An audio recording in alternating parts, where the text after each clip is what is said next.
Feels real again, doesn't it? When you've got fans back in the ground, it feels like it's proper football. Yeah, it does. You know, as well doing the Euros and just having them around, the energy it gives, and that's what was missing right from the start. You know, when you started, when this all started, and we had to watch the games without the fans. Instantly, that's what's missing, the main ingredient, the fans. Also back, Karen Carney and Darren Lewis, and having watched the Euros and experienced the Euros with fans in the ground, it's incredible. We knew, but maybe we needed reminding just how important they are. Yeah, I mean, I think I turned into a fan. It was like, be more pundit, less fan. But yeah, it was just amazing. Just the crowds, the energy, the buzz. Like Wright said, you've seen it from the players and the energy from both players, fans, management. I think it just made us appreciate how much we missed it. And there was just that joy. And I think we're going to see that in the Premier League this season. And I think it's one to look forward to. Do you think we're getting that same buzz from managers and players that they're going to go back into full grounds now? Yeah, I think we are. I looked at that footage just there, and most of the most compelling aspects of that footage involved fans, players going into the stands and hugging fans and jumping all over them. And I was thinking about the Euros and the feel-good factor, because normally when England are in a Euros, we do badly. A major tournament, we do badly with all the recriminations about how bad we are. But there's a lot of love for a lot of players. You looked at the North London derby last weekend and Bukayo Saka, the love he got from Spurs fans. You know, there is a widespread feel-good factor around the country, and that's only going to add to the excitement. And big money signings as well, big name signings. The one that we're waiting for, we're just waiting for the announcement, but in their defence, Chelsea have been a bit busy winning the Super Cup, so that might be one of the reasons why it's not done yet. But Romelu Lukaku in the country, had his medical and is ready to go for Chelsea. What do you think? Game changer for Chelsea. I think this is this tips the balance. I wouldn't say tips the balance in their favour, but this really gives them the opportunity to really go for City, and hopefully Liverpool will come back and do what they do. But he's going to score the goals that they needed. They were getting into.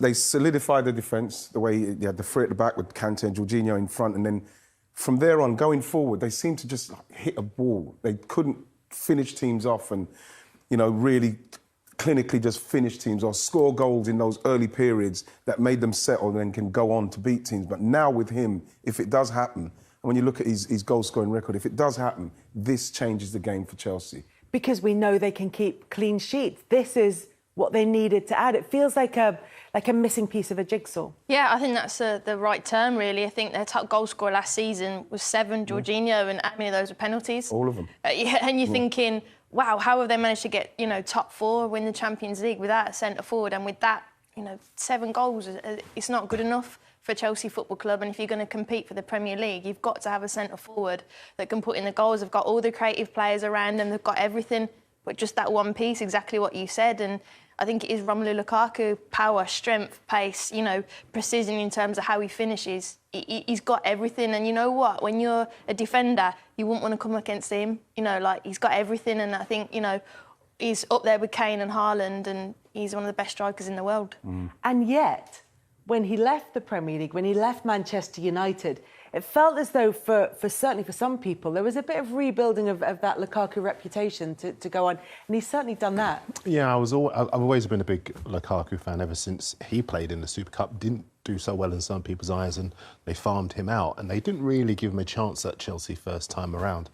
And when he went to Manchester United, there was all this nonsense about his first touch. I mean, obviously, that's the record that from last season that we can see on the screen that he'll easily obliterate this season, having come back and knowing the league. But I think a lot of people just talked him down, talked about his first touch, and his record was always good. He was always performing well for one of the most demanding managers in football, as Jose Mourinho. I think since going to Chelsea, Antonio Conte, he doesn't work for Chelsea anymore, but he's done him a huge favour because he's helped Lukaku to get leaner. If you look at him now, he looks much slimmer.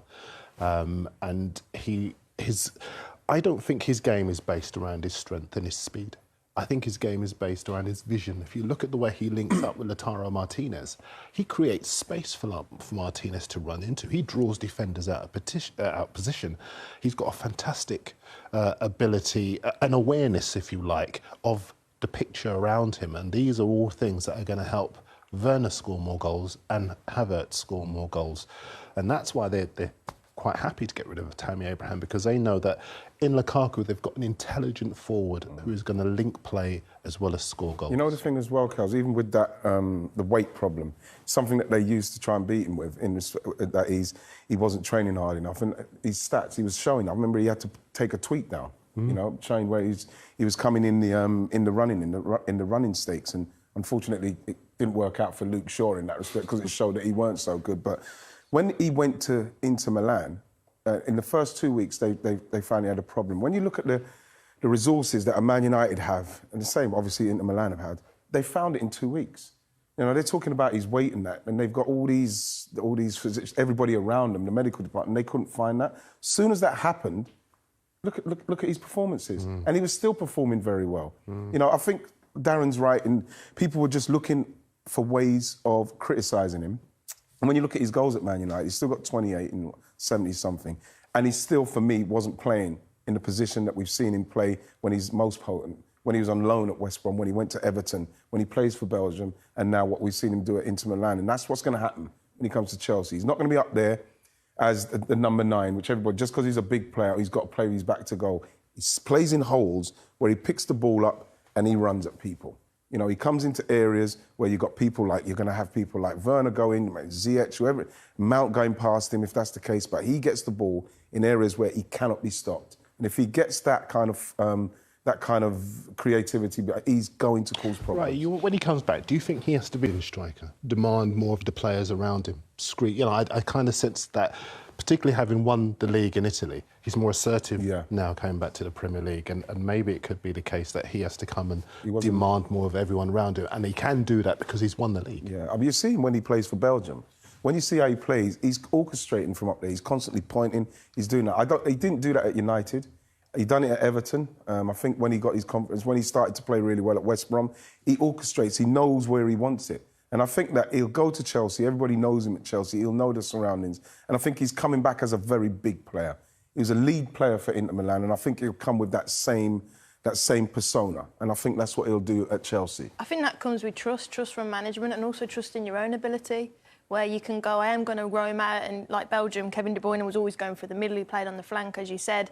And having that ability, when you experience is the best thing from a player, because I know about myself, I know my strengths, I know my weaknesses, I know how to tell the manager, this is more me. And I think you're right, he's gone away and he's gone and won, and he's got the stats, he knows about his health, he knows about his fitness, and you can only do that when you're experienced and you go through perhaps little periods where managers don't trust you or don't play you in a position, and you're right. No, you've signed me to be this player. Let me be that player. Yeah. That's why I've got these goals, these stats, and you need this for you to win the Premier League, and I can bring you that. Yeah. And that's not an arrogance. That's just an experience of knowing I can bring you that, but you've got to trust me. Yeah. And I think that's what it will do. Yeah, facts. And on that, you're looking at bringing more confidence to the players round about him. And I know Darren was saying he thinks that this could lead to more goals for the likes of Werner and Havertz. Mm-hmm. If you're Timo Werner, though, and you've been brought into Chelsea to score goals, you've got one of the lower conversion rates in the Premier League across last season, and Romelu Lukaku comes in. Are you happy that you have someone who can work with you, or are you thinking, have you taken a knock because you haven't been able to do it for them? No, I think that they're two different kind of strikers. I think Timo Werner had a brilliant season for coming in the pandemic and new club, the pressure at Chelsea. And yes, he missed chances, but at the same time, he's not that prolific in the way that how they want Lukaku to be. He scored a lot of goals at RB Leipzig, but he was up and down with the way he scores. I think it's 29 the last season and maybe 20 the first 18. So that kind of scoring kind of trajectory he goes on. Lukaku is an out-and-out goal scorer. He is somebody that will chip in with the goals. Now, if he didn't miss the chances he missed, I don't think he gets the stick he gets. I think he plays with Lukaku simply because Lukaku, when he's doing his best stuff, at Belgium he's with Dries Mertens or Eden Hazard, or when he's at Inter Milan is Lautaro Martinez. He has that player up there with him. And I think that these two, especially when you look at some of the chances Timo missed, he'll take those this season. He's going to score more goals. And with them as a pairing as well, with Havertz and Ziyech, it's really quite frightening. I think if they play in the two, I mean, it's old, and anyone who's watching is my age will know, but anyone who's under 21 probably won't know what on earth I'm talking about. But it reminds me of Romario and Stoichkov when they played for Barcelona. Yeah. You know, Stoichkov was big, powerful, strong, drew defenders out of position, was really intelligent with his movement. And Romario would just run into the spaces and score goals. And Werner's got that speed to do that. And one thing about last season that struck me was that even though he did miss all of those chances, I think his conversion rate was 8%, his head never dropped. Never. And that's a sign of a good... Well, I feel it's a heresy. I haven't said that. You know, No, you two. But you're right. You're right. You're right. Absolutely right. His head, mentally, I think he's very strong. I think generally foreign players always need a season to adapt to the Premier League anyway. Yeah. So I never really judge foreign players by what they do in the first season. I think Havertz and Werner will be better players regardless of what Lukaku does this season, this time around. But I think Lukaku will help them both to be better. And I think he was at his strength at Leipzig because he had Poulsen, someone to kind of link off. And maybe Lukaku will take the pressure off him just because he'll be that person to take maybe the media stick a little bit more in terms of, like, not stick, but in terms of we'll focus on him because he's the striker and he'll be the one where we go, he's going to get the goals and he can kind of do his own thing. And you're right, like, I think everyone forgets how difficult it is when you come in to a team like Chelsea with a price tag over you in a pandemic, how hard that is.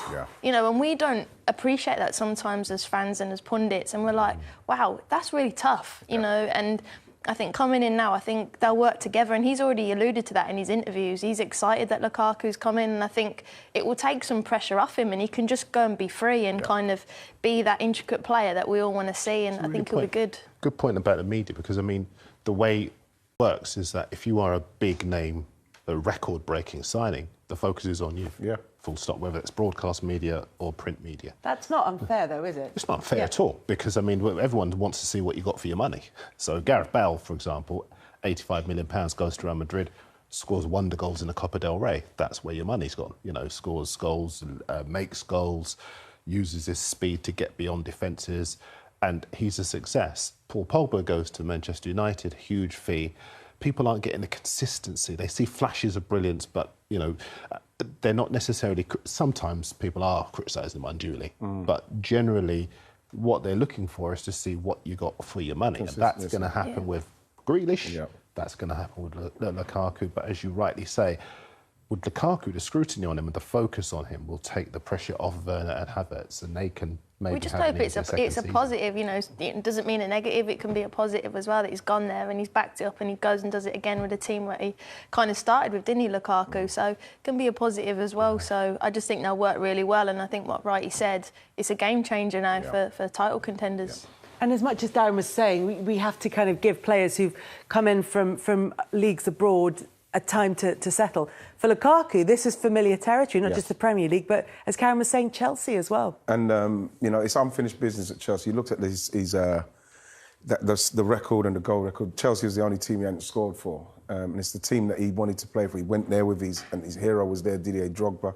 You know, and now he's come back, and he's come back, like I say, as the man. He's the man that's going to lead Chelsea to, hopefully, another Premier League title for them.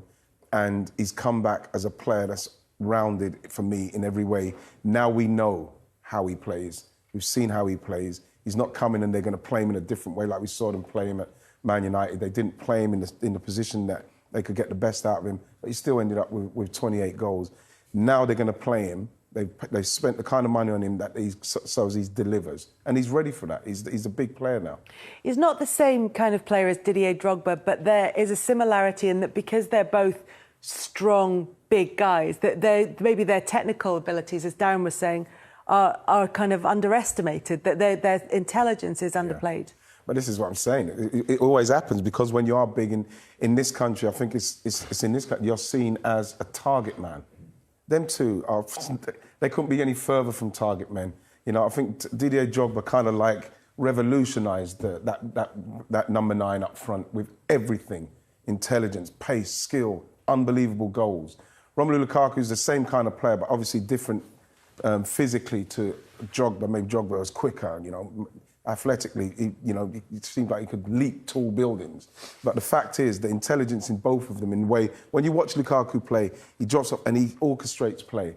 Drogba could do everything as well. So, yes, it's just like a myth that, you know, the big players are just like target men. It's like Haaland. He's not a target man. He's a big man. He's not a target man. I think you're right, actually, because I mean, even Peter Crouch had that, didn't they? Yeah. You know, big man. So people were quite surprised that he had a good touch. Good touch. Big man with a good you know. And that he was poor at headers for a long part of his career. Exactly. And I think, you know, it's a failing, if you like, in our the kind of country that we see players who are big in a one-dimensional way. And that's part of the reason why I'm pleased that he comes back as a leaner figure. He's not big, stockish, you know, so everyone just sees or believes he will do one thing. You know, he's come as a guy who is almost refined, sort of Lukaku Mark II, if you like. And I think he will be a success because he will surprise people with his game intelligence. I think that'll be a feature of this season. I don't think you have that I don't think you have as many assists as he did in the Italian league under Conte. The season didn't start well under Conte at all, you know, but obviously it finished very strongly to get them the league. And you don't do that if you are not switched on mentally in terms of being able to make goals as well as take goals. Sorry. No. I think you're spot on. And I think as well, playing for Belgium, Roberto Martinez, tactically, you know, one of the best up there. And I think when you're playing with Kevin De Bruyne, you talk about intelligence. And how does he get those spaces? How does he get those pocket spaces? Because someone's moving out of the way and allowing him to go in. And again, you know, Mertens, as you said earlier, Wrighty, it's about the intelligence. And I actually think, you know, it's the all-time goal scorer for Belgium. You can't ignore that either. And I think what Roberto Martinez has done as well, has added another dimension as well as in Italy. I think adding that and his tactical awareness and playing with those type of players, you can't ignore that either. So, you know, he's got every element, and you just want to go and let him unleash him now and go on, enjoy yourself, go and show everyone what you can do, which is. So Chelsea then, towards the end of last season, seemed as though they might just drift a little bit in the league, and then they went on and won the Champions League to make sure they're fine for next season both ways. They bring in Romelu Lukaku. They solve potentially the big problem that they had, which was scoring goals. We know they've got a fantastic defence. That's a really astute signing. They've got an excellent manager. We saw the upturn since Thomas Tuchel came in at Chelsea. They're a threat. Great goalkeeper this year, you know, as well in Mendy. 16 clean sheets. You have to feel that at some stage you're going to have to address Thiago Silva. He's 37 now. Christensen, you know, I thought he was brilliant in the Euros, but in the way that they're playing and the way he solidified Chelsea, he built from the back. They looked instantly after a few games under Tuchel. You know, somebody that even when you watch him doing his interviews, he's not interested in the noise. He's just focused on what he's doing. They instantly looked more solid. And now it was a case of the front men going forward and just executing. And what was happening was, especially when they were chasing games, they didn't seem to be able to get that goal, to finish teams off. People missing too many chances. So you look at Lukaku now, that's not going to happen. A lot of the games they didn't even score in games. I think there was Arsenal, Wolves, Man United. There was games they didn't even score in. That won't happen with Lukaku. So there's games that Chelsea will probably, if it's not going well for you, you nick it 1-0 because of the calibre of striker that they've got now. There's one thought that just occurred to me while you were talking and kind of going through those players in the Chelsea squad, particularly the attacking players. You could say that, you could describe a good fair few of them as nice players. They seem like, whereas Lukaku feels like he has that winning mentality and that what you were talking about, bringing that out in the players around them, just somebody occasionally to drag them through a game. Yeah, it's a good point, Kels. Like, Lukaku's gone and... Well, it was brought by what you were down saying. That's what I do, Kels. I bring stuff out of people with my insight. No, you could see with Lukaku, you know, even when he was at United, everywhere he's played, he looks intensified. He looks like somebody who wants more. And you look at Chelsea and, you look at Timo Werner, very nice. Kai Havertz, very nice. Ziyech. They look very nice. Mason Mount, they look like nice guys. But what's we've seen with them is that they've got steel about them. The way, with the stick that they were under Frank, and then their managers come in and then all the players, they reverted to what the manager wanted. They responded very well. They've got a mental toughness to them. Now they've got a striker who wants to prove a point back at a club that he got released from before he even got a chance to get going. You can see that that's going to feed into them, and they are all going to go. Every boat in the dockyard is going to be lifted now by him. Could be a big season for Chelsea, this one. Yeah, they've got a big squad. You know, you looked at them last night in the cup game, and you looked at their bench, and you're like, wow, how are those players not playing? How are those just coming back from the Euros and coming in, and they're going to compete? They will, and like Wright said, it's a game changer. And you know the sign when you make a signing as well like that, Karen. You know as well, Darren. That signing excites the whole team, the whole club are excited by that because they know that we've got the last bit of the jigsaw because we struggled to score goals, we missed too many chances. And now we've got that. They literally can't wait to get going once that deal does finally happen. I have two very quick things about Chelsea. I mean, I think Kepa was interesting, the way they brought him on, because they needed to get his confidence back up. You know, I'm sure you two could talk about the significance of that as a player. Say, coming on, everyone's eyes on you. Are you going to mess it up? You know, and then you saved the decisive penalty and everyone's hugging you and you're a hero. But the defence does worry me. And they conceded in all 5 of their pre-season games. The Thiago Silva's interesting because he's 37. Is he 37 now? 37. Now, he's not going to be able to play forever.